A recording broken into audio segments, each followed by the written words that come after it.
Welcome back to Inside the Philippines. I'm glad you're here. If you've spent any time on this channel, you know the kind of stories we tell. Men who came to the Philippines looking for something. Love, a fresh start, a quieter life, something they couldn't quite name, and found out the hard way that paradise has a price.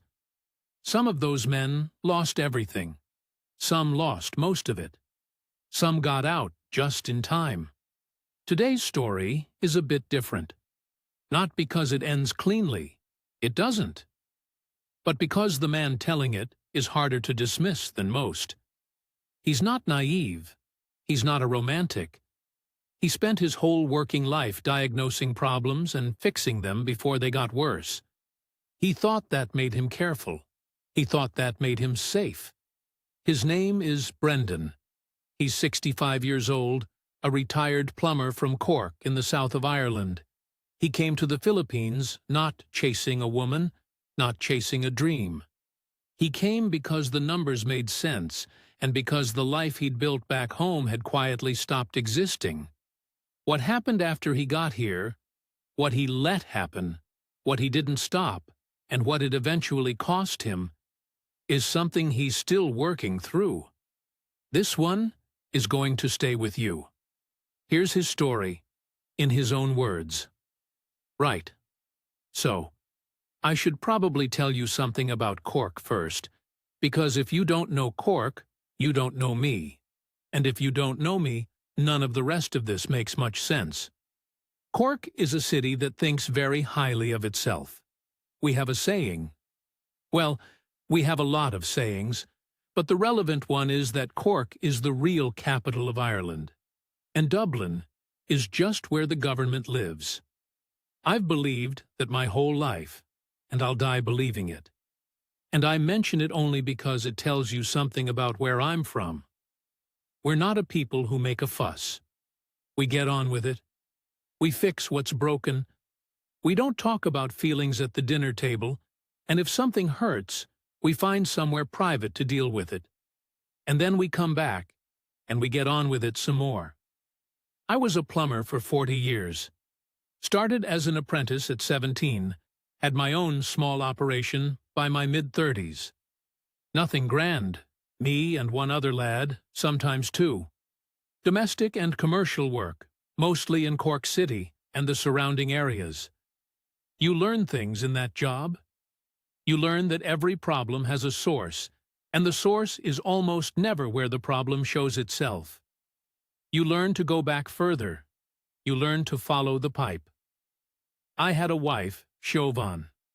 Two sons, Ciaran and Ronan, both now in Dublin doing whatever it is young men do in Dublin.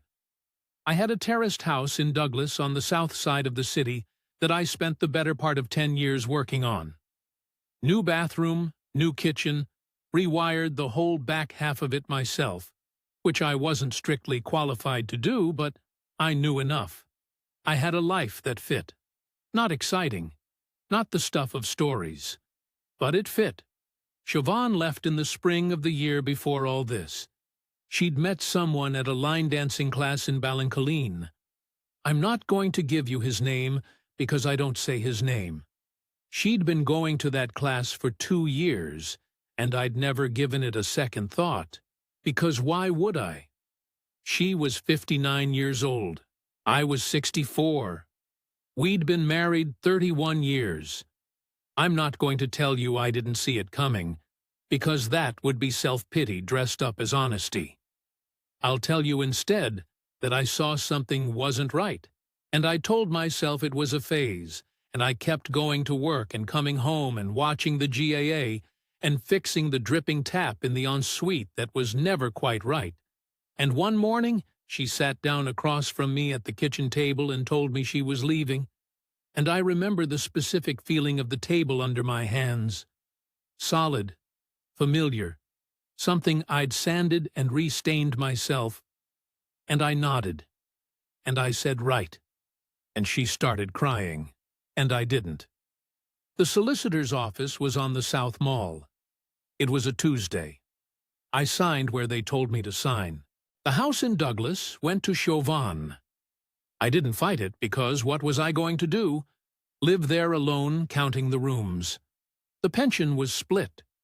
I moved into a rented flat in Ballin Temple, 1 bedroom, 3rd floor, a dripping tap in the kitchen that I fixed on my first evening there, because it's what I do. Ciaran rang that weekend, Ronan rang the weekend after. They both said the right things, and I said the right things back, and that was that. I want to be fair about this next bit, because I could make it sound more dramatic than it was. I wasn't in a bad way, exactly. I wasn't falling apart. I had money, more liquid cash than I'd ever had in my life, which sounds better than it felt, because cash without a purpose is just a number, and numbers aren't company. I had my pension coming in. I had my health, more or less. I watched a lot of football. I made my tea, ate my dinner, went to bed, got up the next day. The flat had a tap in the bathroom that developed a drip about 6 weeks in. I fixed it 3 times before I admitted it needed a new washer seat, and not just a washer, which I should have diagnosed the first time, which tells you something about the state I was in. I fixed the tap. I watched the GAA. I rang the boys on their birthdays. And then one Wednesday night in November, at about 11:30, unable to sleep, I found a YouTube video of a cheerful Australian man doing his weekly shop in a supermarket in Cebu. The man's name was Gary or Daz or something like that. One of those Australian names that sounds like a nickname, even when it isn't. He had a sunburnt neck, and he was walking through a supermarket in Cebu with a camera, picking things up and reading the prices out loud and comparing them to what he'd pay back in Brisbane. Chicken, rice, San Miguel beer in a 6-pack. He was doing the maths in real time, very pleased with himself, and I was sitting in my dressing gown at 11:30 at night in Ballin Temple, doing the maths right along with him. $50,000 a month. That's what he said you could live on comfortably. Not scraping by, comfortably. Nice apartment, eating out, bit of travel, $50,000. I did the conversion on my phone, just under $800. My trade pension alone was clearing $1,400 a month after the split, plus the state pension on top of that.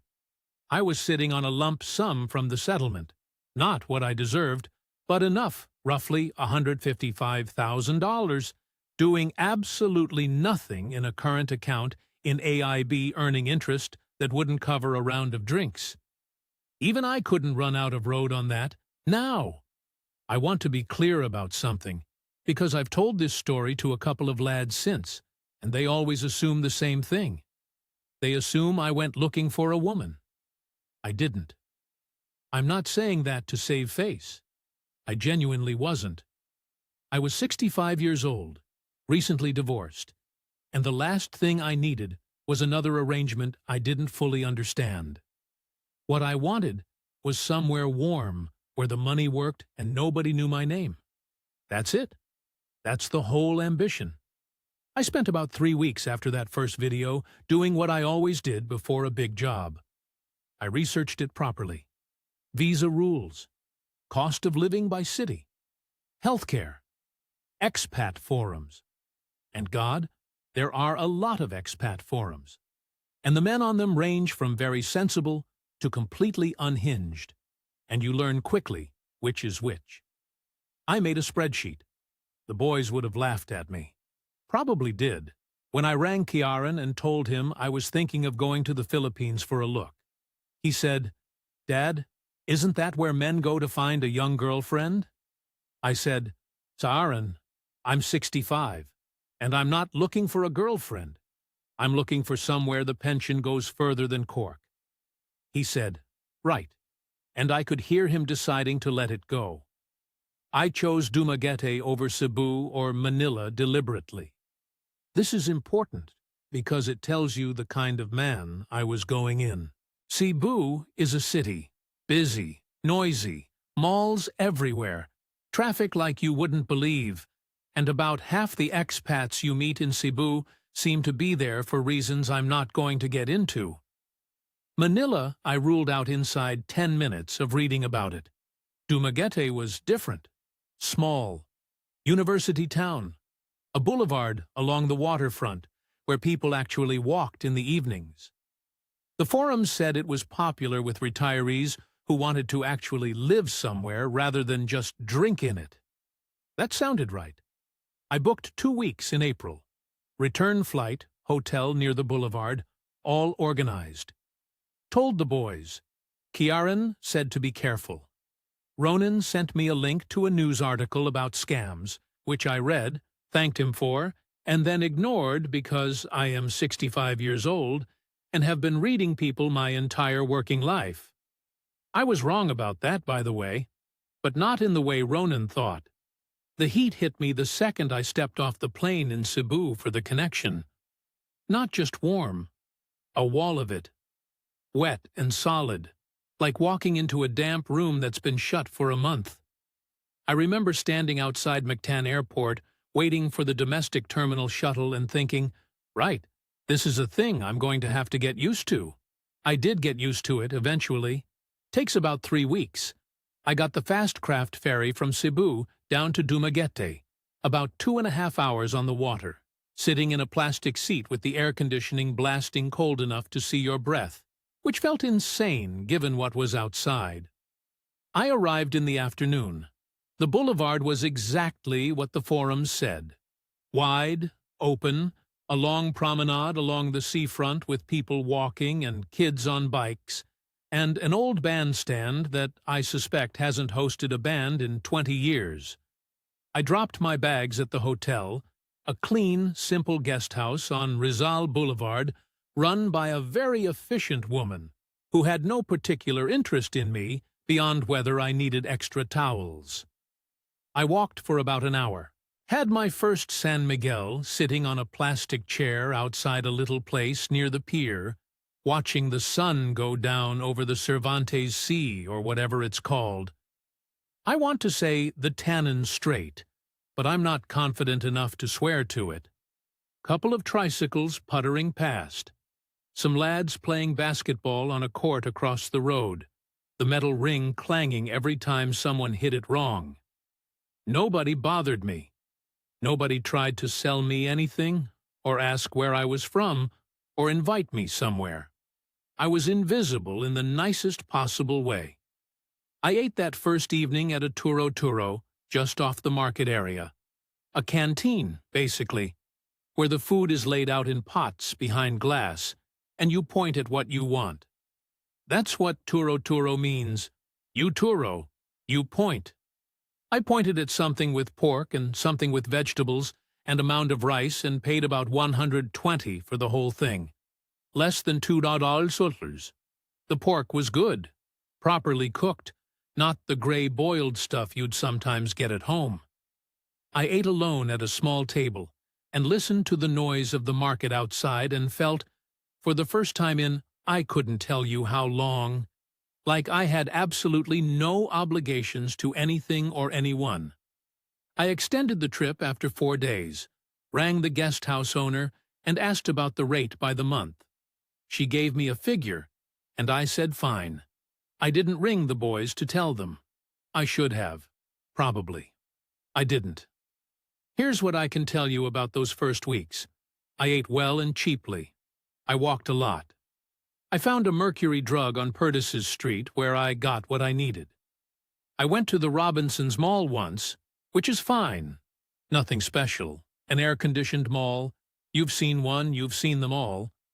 But mostly I stayed near the market and the boulevard. I worked out a rough daily budget. $800, $1,000 a day, including accommodation for everything, so about 13 thalers or 14 thalers. Absolutely fine. I came home after 3.5 months, and I booked my return flight to Dumaguete before I'd even unpacked. I told myself that was because the cost of living made sense. And it did make sense. That wasn't a lie. But it also wasn't the whole truth. And I knew it wasn't the whole truth. And I put that notebook away without writing that particular thing down. I'm a creature of habit. Always have been. When I found a turo-turo I liked, I went back to it. Same place, same table if it was free, Same 2 dishes, the pork adobo, and whatever the vegetable was that day. The woman who ran it knew my order by the 3rd visit and had it ready before I'd fully sat down. That suited me perfectly. It was the 4th or 5th visit, about 3 weeks into that first extended stay, when I noticed Maricel. She came in during her lunch break from a clinic a few streets away. She was in her nursing aide uniform, light blue, slightly too big for her, the kind of uniform that doesn't fit anyone properly. She ordered quickly, sat at the table nearest the door, and ate. That's it. That's the entire observation. She ate her rice and her fish, and looked at something on her phone and didn't look up. And I noticed her because she didn't notice me. Not in a pointed way, not performing indifference, just genuinely, actually getting on with her lunch. I want to be careful explaining this, because it sounds like nothing. It is nothing, objectively. But you have to understand what the preceding 3 weeks had been like. Not bad weeks. I want to be clear about that. But the dynamic with Western men in Dumaguete is a known quantity, and everybody knows their part. The tuk-tuk drivers know it. The sari-sari store owners know it. The young women near the boulevard certainly know it. A Kano sitting alone is a man with money, and probably a reason to be there. And everyone makes certain calculations accordingly. I don't say that bitterly. It's just how it works. Maricel didn't make any calculations. She ate her lunch. We acknowledged each other eventually. A nod, the way you do when you've seen someone in the same place enough times. Then, one afternoon, she sat at the table next to mine because it was the only one free, and we had one of those brief, slightly awkward exchanges about the food, the way strangers do. Her English was easy and direct. No performance. She told me the fish that day was better than usual. I said I'd noticed. That was the conversation. Her name came out the following week. I told her mine. She said, Brendan, and got it right the first time, which many people don't. Over the next 10 days or so, I learned what I needed to know, and the way I learned it tells you something about her. She didn't package information. She just said things. She was 38. She worked as a nursing aide at a small private clinic on Real Street. She'd been married. It hadn't worked. She had a daughter who was 9 and lived with Maricel's mother in Tagbilaran in Bohol. She sent money home every month. That was simply the arrangement, and she said it the way you'd describe a bus route. Matter of fact, no invitation to comment on it. I respected that.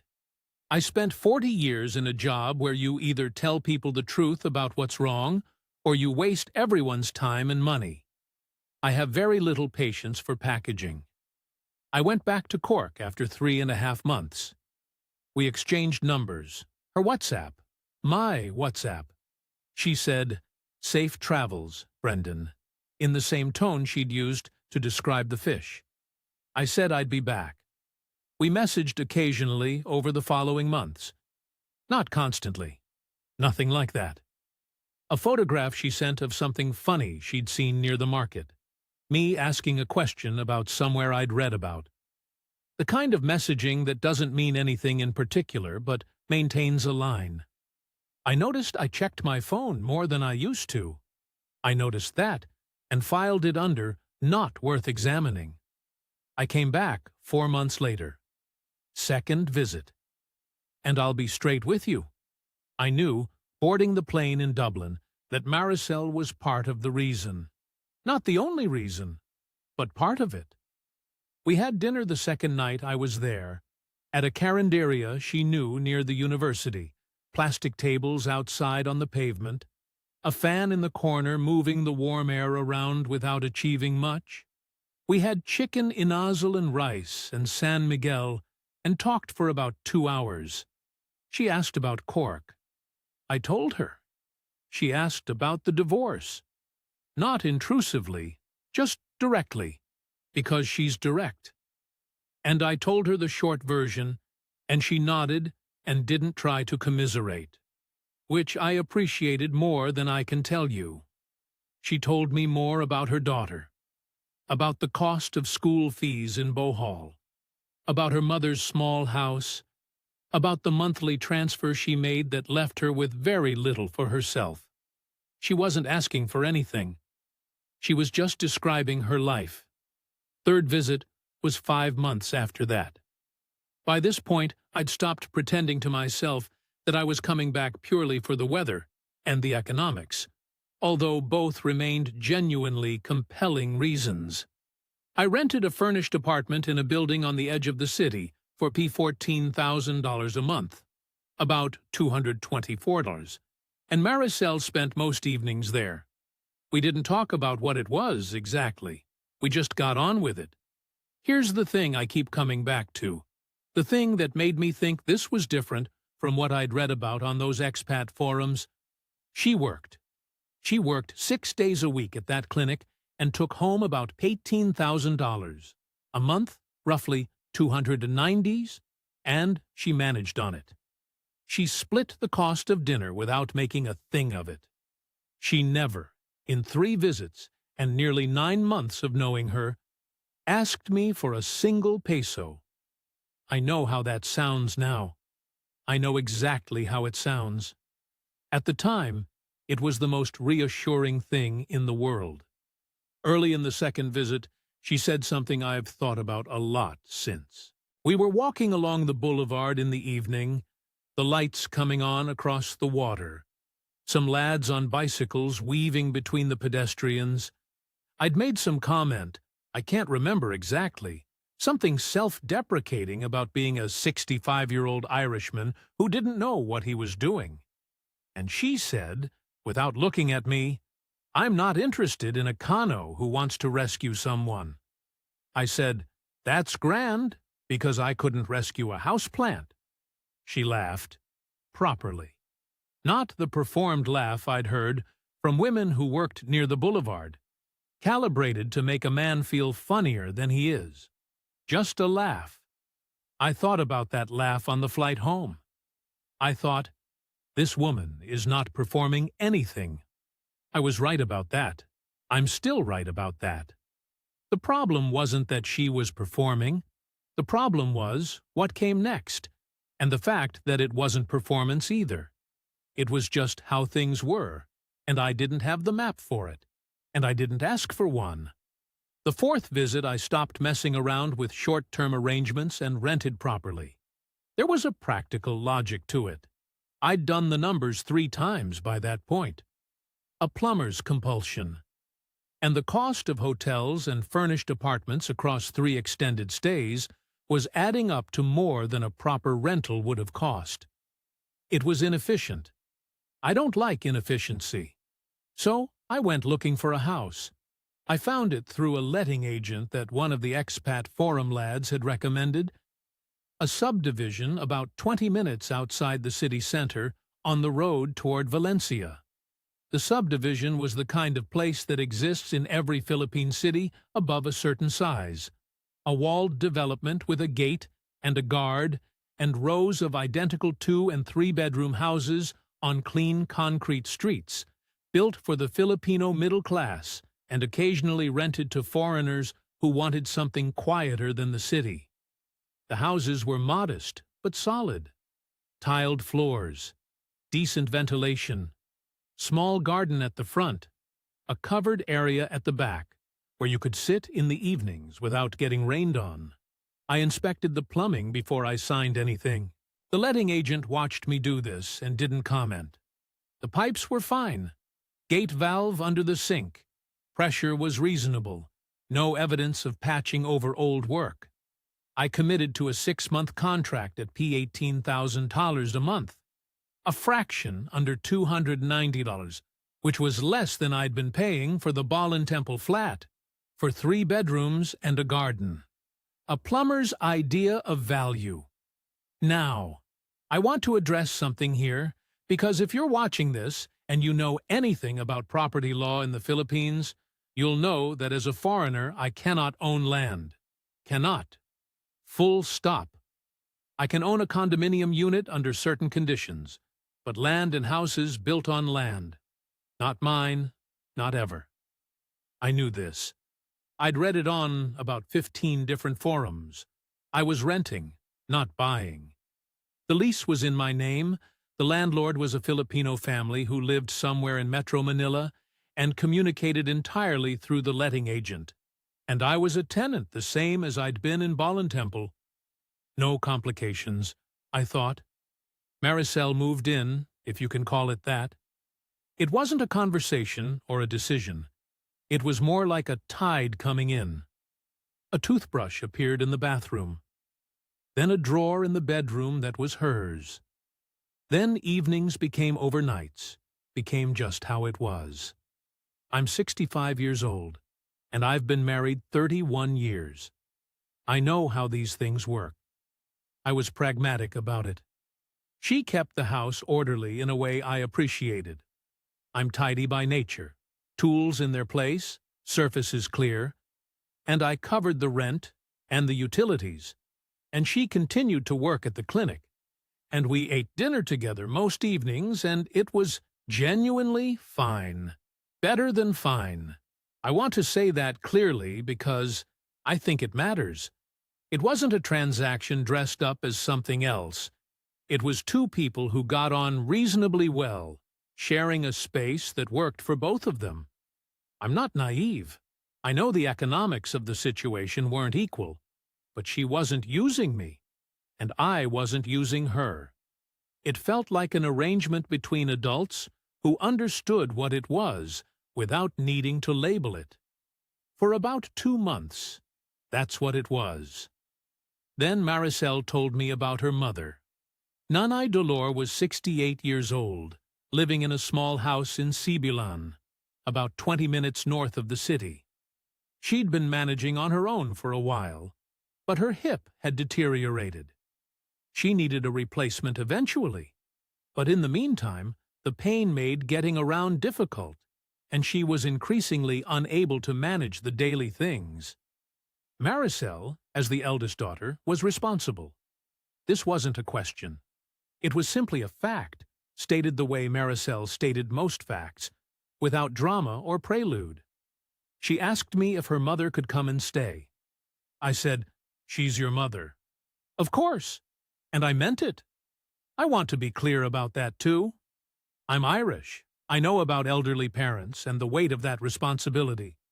I know what it is to be the one who has to organize things, who has to be there.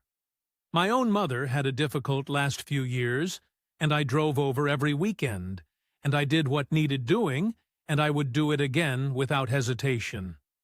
When Maricel asked, I wasn't calculating anything. I was just being a decent person. Nanay Dolor arrived the following Saturday in a tricycle, with 2 large bags and a rosary in her right hand, that I don't think I ever saw her put down. She was a small woman, heavy-set, moving carefully because of the hip, with the particular watchful expression of someone who has learned not to expect much from life, but retains the right to assess it nonetheless. She looked at me for a long moment when we were introduced, then said something in Cebuano to Maricel and went to find her room. Maricel told me later she'd said I looked like a priest she'd known in her home province. I chose to take this as a neutral observation. Nanay Dolor settled in. She was quiet, mostly spent her days watching Filipino telenovelas at a volume that carried through the whole house, attending the Sunday Mass at the small chapel near the subdivision gate, and cooking occasional enormous amounts of food that appeared on the kitchen counter without explanation. The adobo she made was genuinely the best I've ever eaten. I told her so, and she looked at me with mild suspicion, as if I might be making fun of her, then nodded once and went back to her program. The first new financial step came quickly. She needed to see a doctor about the hip, proper consultation, and the fee at the private clinic Maricel trusted was $8,000, about $128. I paid it without hesitation. Then the doctor prescribed 3 ongoing medications, monthly at roughly 3,500 per month in total, around 56 tuls. I paid that too. I wrote both figures in my notebook. The small one I used to track expenses, the habit of 35 years of quoting jobs. At the time, I wrote them down as household costs, reasonable, covered. I didn't ask myself why I was starting to track things. A plumber who starts checking the pressure gauge without being asked usually already knows something isn't quite right. He just doesn't want to name it yet. That was the last uncomplicated yes I gave. I know that now. At the time, I thought I was just being decent to an old woman with a bad hip and a rosary, which I still think I was. Both things can be true. That's the bit nobody tells you about on the forums. Let me tell you about Jerome. Jerome was 29 years old, Maricel's younger brother, and he arrived 6 weeks after Nanay Dolar on a Thursday afternoon with a large bag and a wide smile and the specific energy of a man who has never been in a hurry about anything. He'd been working in Manila, something in logistics. The details were always slightly different depending on when you asked. But the job had ended. He needed a few weeks to regroup, get his bearings, figure out the next step. Maricel explained this to me the evening before he arrived. Not asked, explained. The distinction matters. I think about that now. I said fair enough. I'd seen men between jobs. It happens. I'd had a lad working for me once in Cork who went 3 months without a placement, and I didn't think less of him for it. Work comes and goes. I told myself, a few weeks, he'll be on his way. Jerome called me Kuya Brendan from the first day. Kuya means older brother. It's a term of respect, used for older men you're close to. He said it naturally, warmly, and I found it. I want to be honest here. I found it not unpleasant. I'm not going to pretend I was immune to being liked. He was good company, Jerome. Sharp enough, funny in the way that Filipino men often are, quick with a joke, interested in football, happy to watch a match with me in the evenings. He ate whatever was in the fridge and helped carry things when Nanay Dolar needed something moved. For the first 2 weeks, I had no particular complaints. 2 weeks became a month. The month produced Jerome's girlfriend, Cheryl, who arrived for a weekend visit and distributed herself through the house so efficiently and quietly that by Monday she was simply there. Her things in Jerome's room, her shampoo in the bathroom, her presence at the dinner table unremarkable to everyone except me. I said nothing. I'm still not sure what I would have said. She wasn't causing trouble. She was quiet, polite, called me Sir Brendan, which is apparently a thing. She helped with the cooking. The house was large enough that 4 adults and 1 elderly woman wasn't an immediate crisis. I told myself this. Month 2 is when the money started moving more deliberately. Jerome came to me one Sunday with a plan. He'd been thinking, he said. He wanted to start a tricycle business, own 2 or 3 units, hire drivers, take a cut of the fares. He had a contact who knew where to get good second-hand units. He needed startup money. He had a handwritten page with figures on it. He showed it to me seriously, the way you'd show a business plan, though it was less a business plan than a list of costs and a hoped-for income with no working in between. He needed $45,000, about $720. I looked at the page. I asked a few questions. He answered some of them adequately. And this is the part that's hard to explain.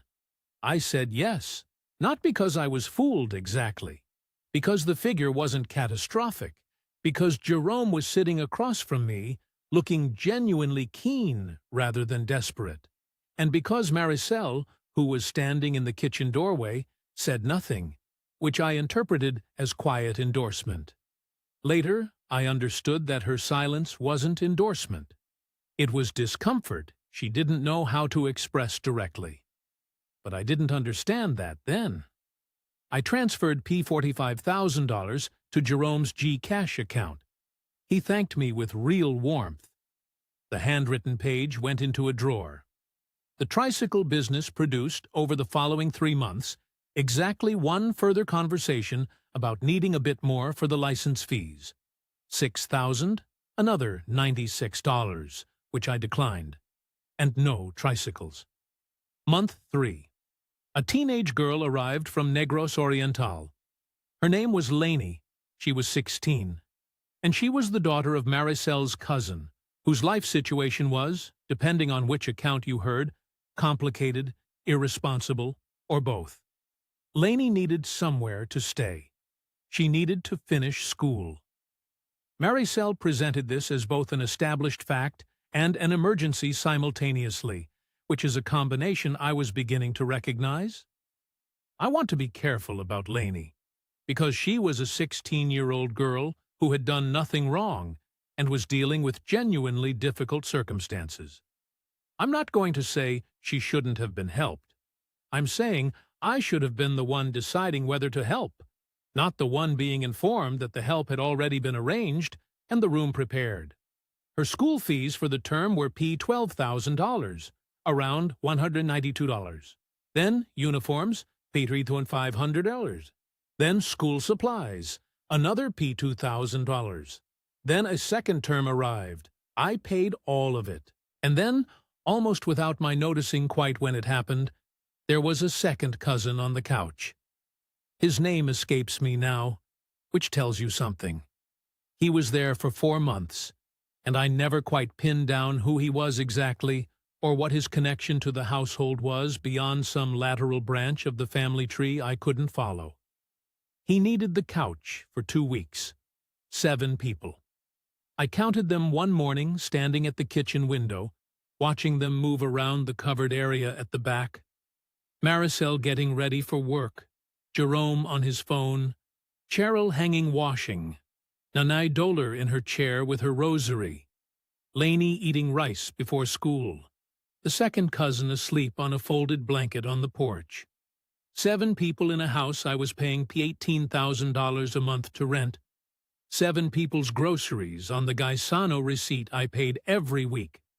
7 people's share of the Meralco electricity bill, which had quietly doubled. I got the notebook out that evening and went through it properly for the first time. I'm good at maths. You have to be. Quoting jobs. Materials plus labor plus margin. No rounding. I added it all up. The non-dollar medical costs, running at $3,500 a month for 6 months.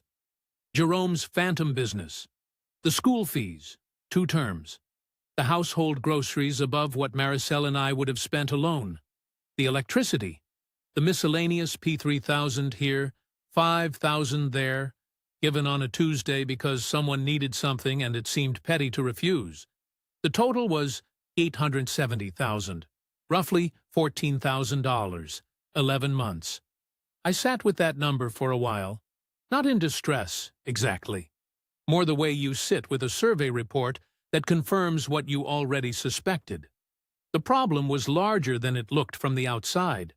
The source was further back than I'd allowed myself to check. Maricel came in and saw the notebook and the look on my face and said, "They have nowhere else, Brendan." She was right. That was true. That's the thing I couldn't argue with then, and still can't argue with now. They genuinely had nowhere else. The need was real. The obligation she felt was real. Utang na loob isn't something you perform. It's something you carry, bone deep and constant, the way I carried the expectation to show up when my mother needed me. I understood that. What I didn't understand, and this is entirely on me, not on her, was that understanding someone's obligation doesn't mean absorbing it. That I could see the problem clearly and still have no right to hand it to me without asking. That she was right, and it still didn't make it my responsibility to solve. I didn't say any of that. I just closed the notebook and went to bed. I've been trying to work out how to explain the Sunday. What made it different from every other Sunday? The truth is, I'd been going to the market alone for about 6 weeks by that point, deliberately alone. It was the one thing I'd kept for myself as the house filled up. An hour in the morning, early, before the heat built properly, walking through the stalls near the public market on the way back into the city. Dried fish and vegetables, and the smell of something frying from a cart near the entrance. Old women sorting through kangkong. A man selling coconuts from the back of a habal-habal. I bought what I needed, usually not much, a few things Maricel had asked for, and I walked back, and I had that hour to myself, and it helped. I won't pretend otherwise. I got back to the house at about 9:30. I heard the music from the street. Someone had a Bluetooth speaker going on the porch, one of those small ones, tinny and too loud, the kind young people carry around here. Reggaeton or something adjacent to it. I walked through the gate, and there was Jerome on the porch, with 3 men I had never seen before in my life. Not family, just lads, mid-20s, 3 of them, comfortable in their seats, comfortable in the space, the easy comfort of people who have been somewhere long enough to feel it belongs to them. There were 4 Red Horse bottles on the small table I'd bought. Red Horse is the strong stuff, 7%, twice the kick of a regular San Miguel. At 9:30 in the morning, Jerome raised a hand when he saw me, relaxed, the way you'd greet someone coming into their own garden. No bother about it. One of the lads was sitting on my towel, navy blue, thick, the kind of towel that costs a bit and lasts 20 years if you treat it well. I'd brought it from Cork because the thin ones they sell here go rough after 3 washes, and I'm particular about small things. It was folded and placed on a plastic chair as a cushion. Sat on. Now, I'm not going to tell you the towel was the point. The towel was not the point. But if you've ever been in a situation where something has been eroding for a very long time, you'll know that it's often a small, specific, slightly ridiculous thing that makes it stop, not the big things. The big things you can rationalize. It's the towel. I set my shopping down. I asked them to leave. Jerome smiled in that particular way he had. The smile of a man who doesn't believe you're serious, who has learned that Kuya Brendan usually settles down after a moment. He said something about just relaxing, no problem, gesturing at the porch with an open hand. Very easy. Very reasonable. I asked again. Different voice. The voice I used on building sites in Cork when a subcontractor was taking liberties and needed to understand, without ambiguity and without escalation, that the conversation was over and the instruction was final. Not loud. Just clear in a way that doesn't leave room for the smile.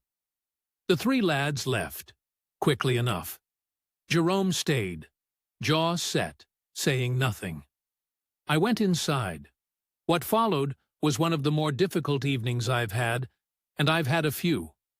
Maricel came home from the clinic at lunchtime, and the atmosphere in the house was, as I said to myself at the time, thick enough to tile.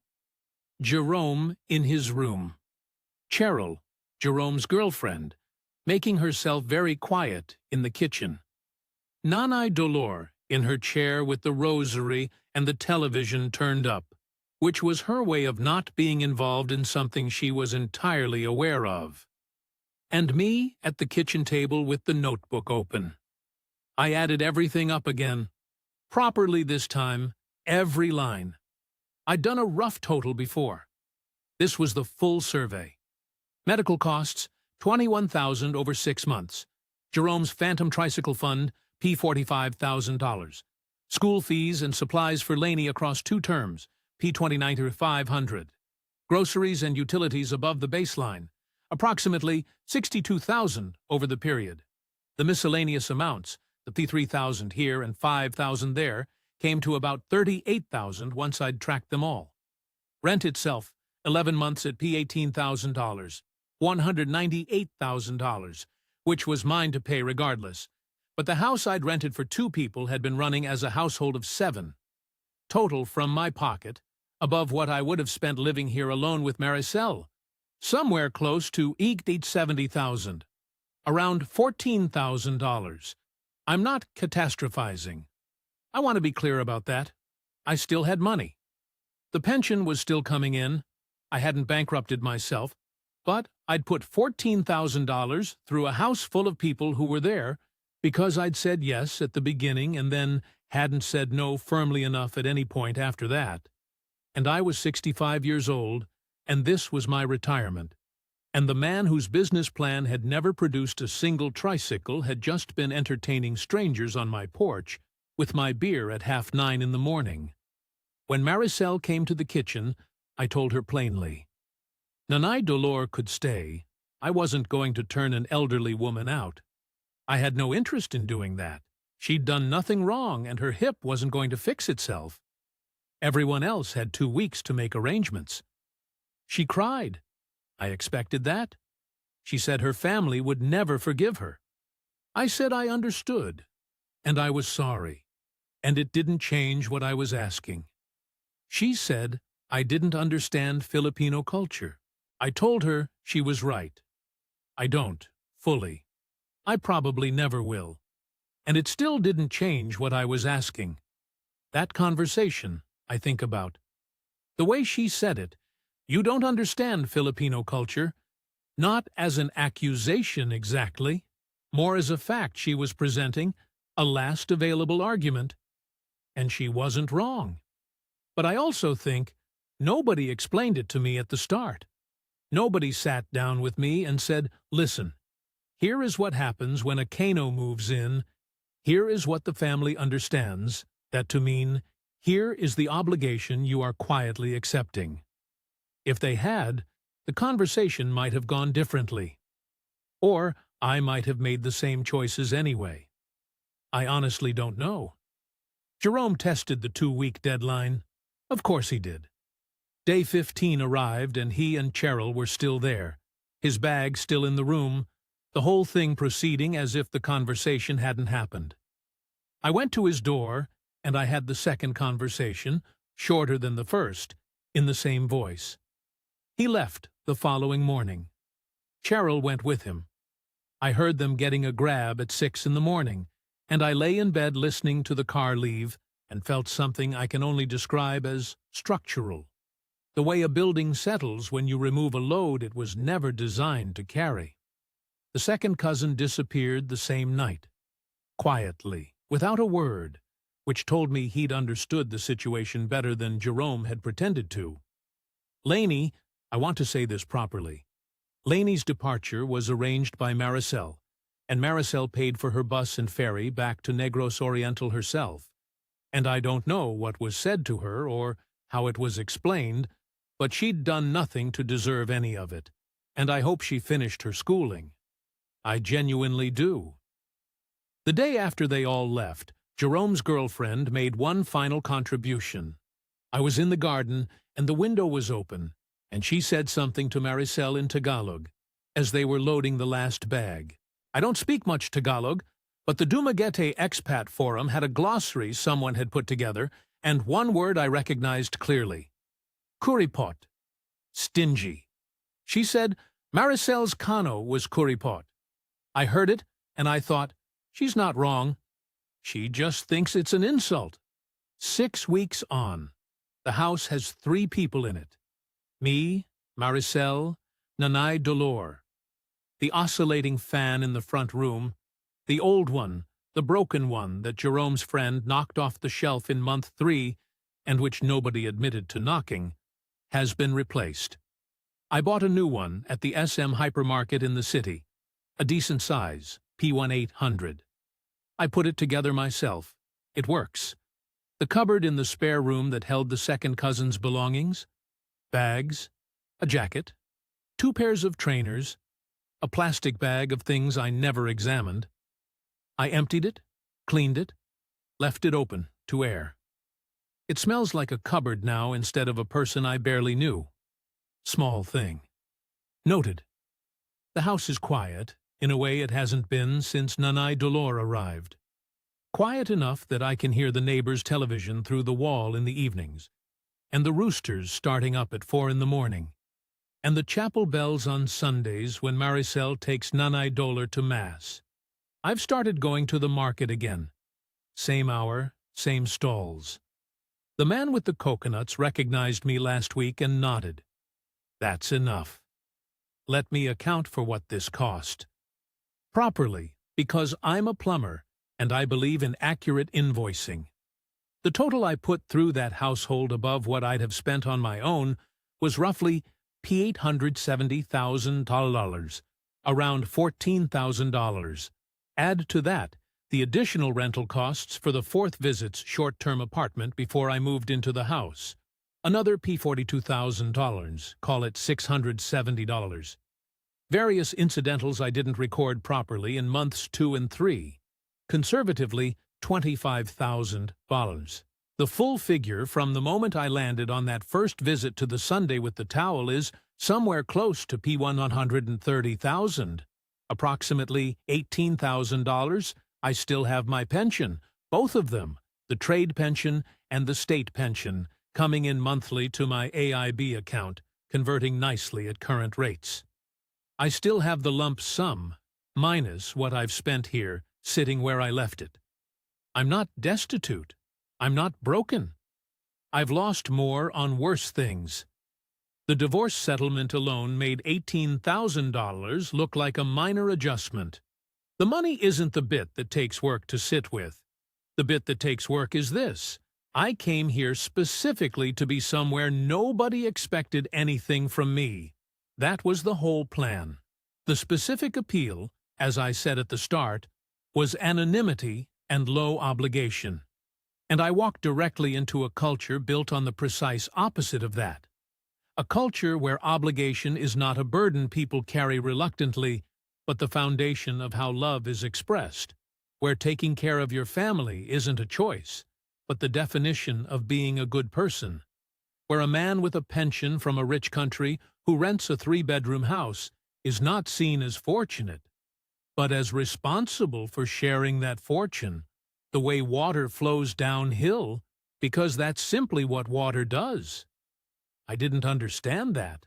I still don't understand it fully. But I understand it better than I did, and the understanding cost me $18,000, which is probably a fair price for it, all things considered. Maricel is still here.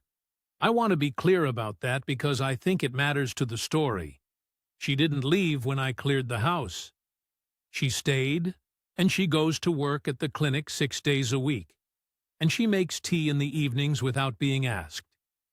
She knows I take it strong, no sugar, a habit I've had since I was 20.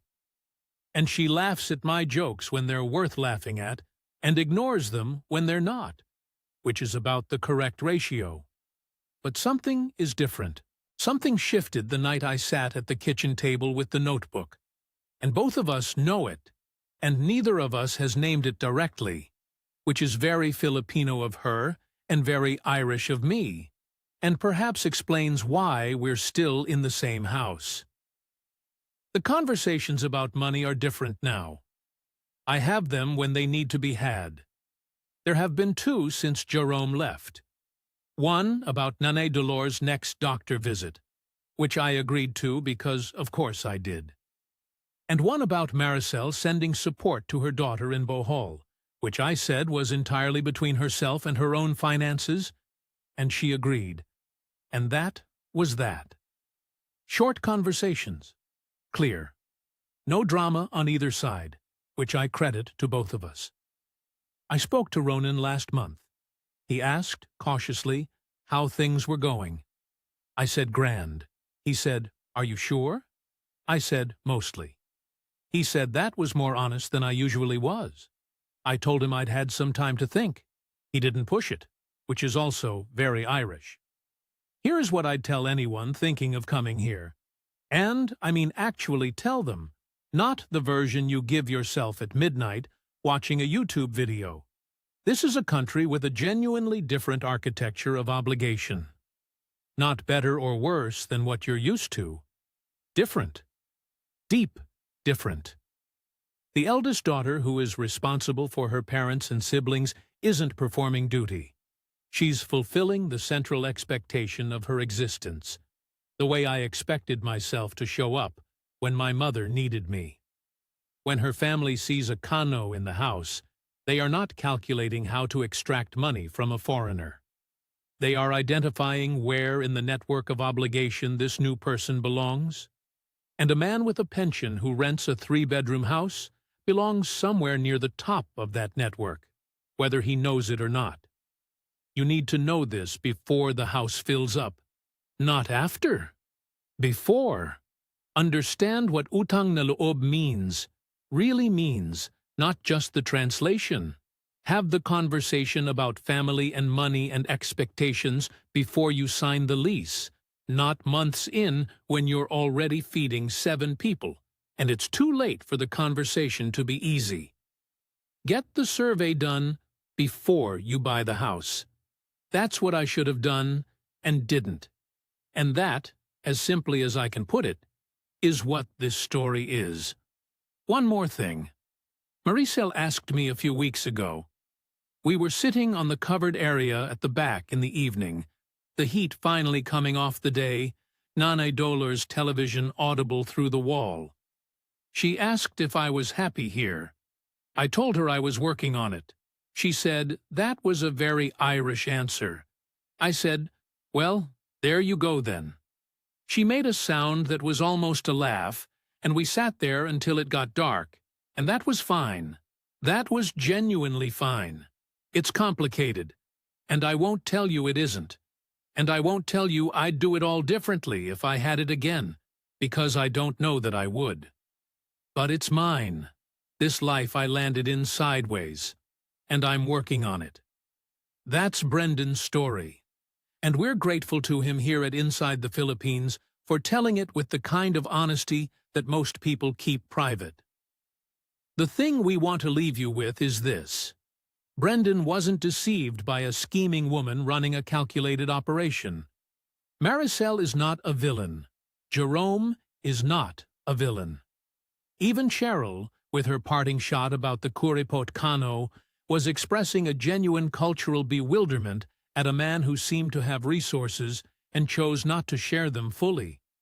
These are real people operating inside a genuinely different set of values about family, obligation, and what love is supposed to look like in practice.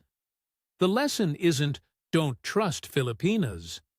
The lesson is, understand the world you're entering before you enter it.